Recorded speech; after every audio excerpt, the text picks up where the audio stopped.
դեկտեմբերի 21-ին մի քանի օր առաջ պաստորեն Ադրբեջանի խորհրդարանը վավերացրեց թուրք-ադրբեջանական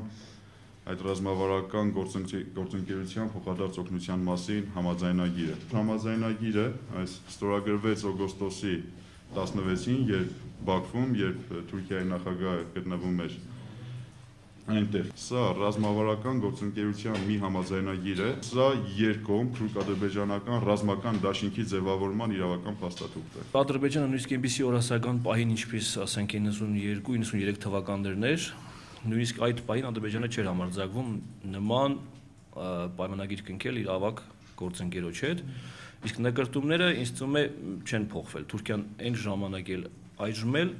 միշտ փորձել է եւ փորձելու է սատար կանգնել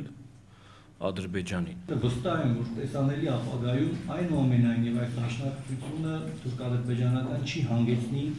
ուժերի հավասարակշռության շեշտակի փոփոխության, որովհետև մենք էլ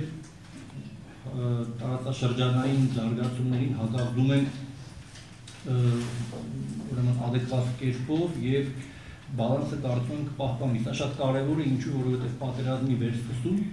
հնարավոր կլինի միայն այն ժամանակ, երբ ուժերը շեշտակիորեն տարբերվեն։ Երկրորդ հոդվածով սահմանվում է, որ եթե կողմերից մեկը, ստորագրող կողմերից մեկը ենթարկվում է երրորդ կողմի կամ երրորդ երկրների այլ խմբի կողմից ռազմական ագրեսիայի կամ գտնվում է սպառնալիքի տակ, ապա կողմերը փոխադարձ ամեն միջոցներով, նաև ռազմական միջոցով, փոխադարձ օգնություն եւ աջակցություն են տրամադրում։ Զինվում է ոչ միայն Ադրբեջանը, ինչին մենք շատ ուշադրություն հետևում ենք։ Պետք է փաստել, որ աննկարագրելի տեմպերով զինվում է նաև Թուրքիան։ Եվ զարմանալի մի զուգադիպություն, զրո խնդիրներ հարևանների հետ կամ ռազմական ինչ-որ բլոկի թուլացում եւ այլն, դրանք ոչ մեկը չեն իրականություն չեն, դրանք բոլորը սուտ են, որովհետեւ Թուրքիան այսօր զինվում է երբևիցե ավելի շատ, քան նույնիսկ զինվել է ՆԱՏՕ-ի ամենաուժեղ հակամարտության ժամանակ ԽՍՀՄ-ի հետ։ Այս ամենի արդյունքում պետք է ավելի զգոն լինել ուղղակի։